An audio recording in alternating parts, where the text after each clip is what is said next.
বিশ্বকবি রবীন্দ্রনাথ ঠাকুর জীবনীমূলক রচনা। ভূমিকা: বাংলাদেশ তথা বাঙালির কাছে রবীন্দ্রনাথ একটি বিশেষ নাম। রবীন্দ্রনাথ ঠাকুর তার সময় থেকে বর্তমান সময় পর্যন্ত প্রায় সমান প্রতাপের সাথে বাংলা সাহিত্যে, ভাষা ও সংস্কৃতিতে সমাসীন রয়েছেন। তার সর্বতোমুখী প্রতিভা, জ্ঞানের গভীরতা তাকে বিশেষ মর্যাদায় অধিষ্ঠিত করেছে। তিনি এসেছিলেন ক্ষণকালের জন্য, কিন্তু হয়ে রয়েছেন সর্বকালের। ভারতীয় হয়েও তিনি বিশ্বের দরবারে আসন গেড়ে নিয়েছেন নিজের মর্যাদা ও যোগ্যতা বলে। বিশ্বকবি অভিধায় অভিষিক্ত হয়ে তিনি আছেন সকল মানুষের হৃদয় জুড়ে।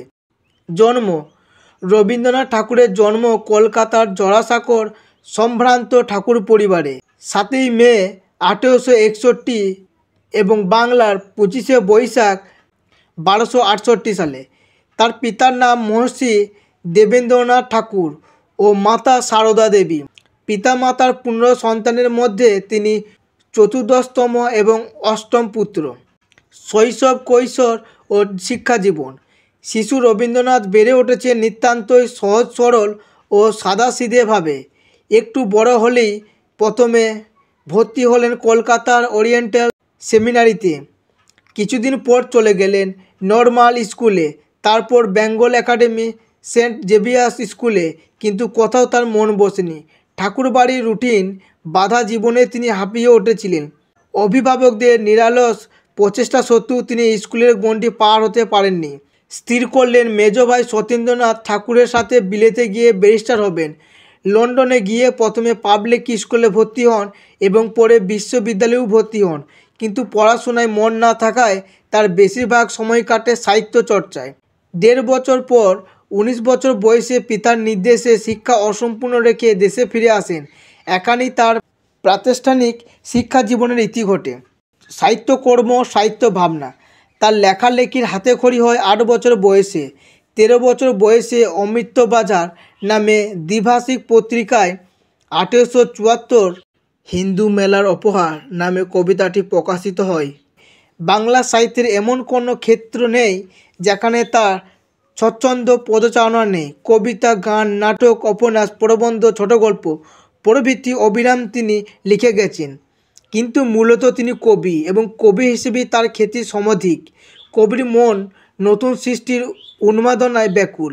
তার রচিত উল্লেখযোগ্য কাব্য মানসী, সোনাতরী, চৈতালি, গীতাঞ্জলি, বলকা, পুণ্যশ্চ প্রভৃতি। উপন্যাস চোখের বালি, ঘরের বাইরে, যোগাযোগ, চতুরঙ্গ প্রভৃতি। নাটক বিসর্জন, রক্তকরবী প্রভৃতি। ছোট গল্প গ্রন্থ, গল্পগুচ্ছ। এছাড়াও তিনি বিভিন্ন সাহিত্যকর্ম লিখে গেছেন।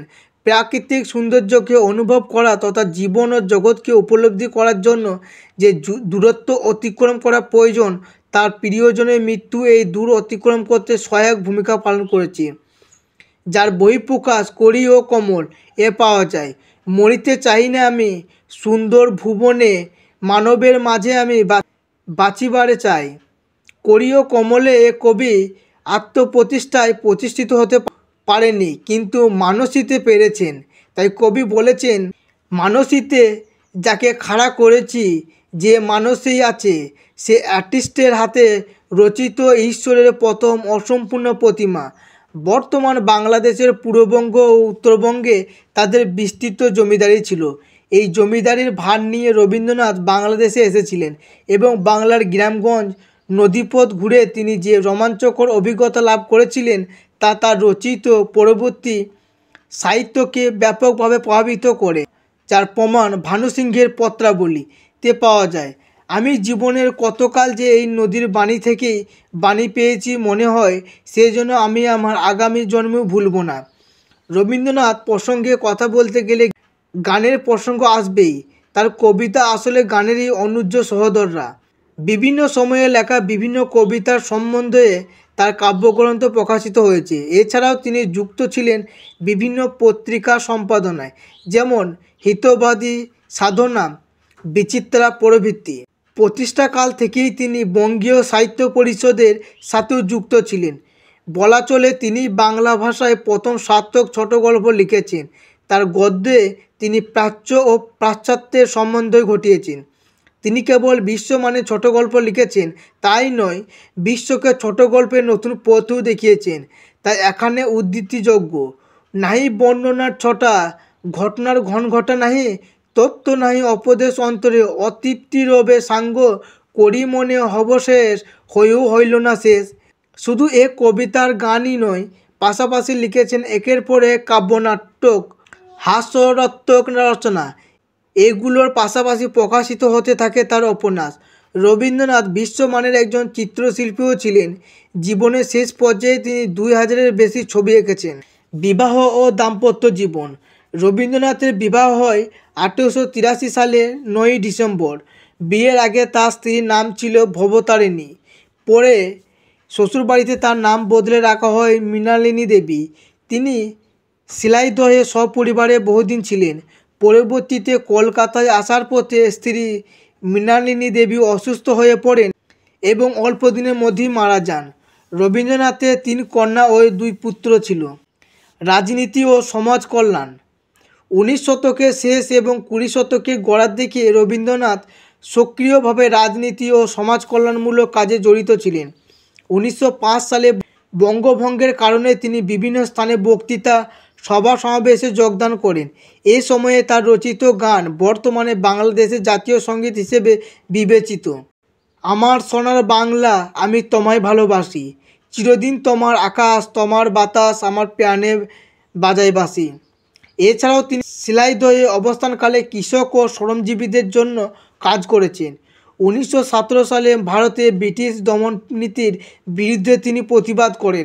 জালিয়ানওয়ালাবাগ হত্যাকাণ্ডের প্রতিবাদে নাইট উপাধি বর্জন করেন। তাছাড়াও হিন্দু মুসলিম সংকট, ভারতীয় রাজনীতি ও সমাজনীতি, বিশ্ব পরিস্থিতি প্রভৃতি নিয়ে তিনি অসংখ্য লেখা লেখেন। সমাজ গঠনমূলক প্রতিষ্ঠান। সাহিত্য রচনার পাশাপাশি তিনি সমাজ গঠনমূলক বিভিন্ন পদক্ষেপ গ্রহণ করেন। এর মধ্যে উল্লেখযোগ্য শান্তিনিকেতনে ব্রহ্মচর্যাশ্রম নামে একটি আবাসিক বিদ্যালয় স্থাপন। পরবর্তীকালে এটি বিশ্বভারতী বিশ্ববিদ্যালয় হিসেবে রূপ লাভ করে। পুরস্কার ও সম্মাননা। তিনি তার বহু কৌণিক কাজের পাশাপাশি অর্জন করেছেন অসংখ্য পুরস্কার আর সম্মাননা। কলকাতা বিশ্ববিদ্যালয় তাকে 1913 সালে ডিলিট উপাধি দেয়। 1936 সালে ঢাকা বিশ্ববিদ্যালয় এই উপাধিতে ভূষিত করেন। 1913 সালে তিনি এশিয়ার প্রথম ব্যক্তি হিসেবে নোবেল পুরস্কার পান। অক্সফোর্ড বিশ্ববিদ্যালয় তাকে ডক্টরেট ডিগ্রি দেয় 1940 সালে। উপসংহার।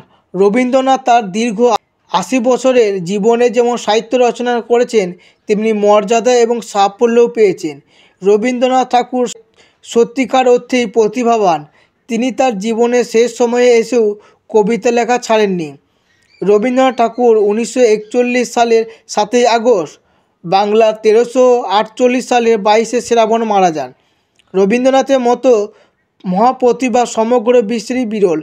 তিনি এক অর্থে মহাসাধক, মহামানব। তিনি ছিলেন সত্য সুন্দরের কবি। সুন্দরের আরাধনায় তিনি মানবতাকে বিসর্জন দেননি, মিথ্যাকে প্রশ্রয় দেননি। বহুমুখী প্রতিভার অধিকারী সব্যসাচী রবীন্দ্রনাথ আমাদের সকলেরই প্রিয় কবি। এখানেই সমাপ্ত। ভিডিওটি ভালো লাগলে লাইক করবে, তোমার কোনো কিছু জিজ্ঞাসা থাকলে কমেন্ট করবে এবং এই ধরনের ভিডিও পাওয়ার জন্য চ্যানেলটিকে সাবস্ক্রাইব করে পাশে থাকা বেল আইকনটিতে ক্লিক করে দেবে। ধন্যবাদ।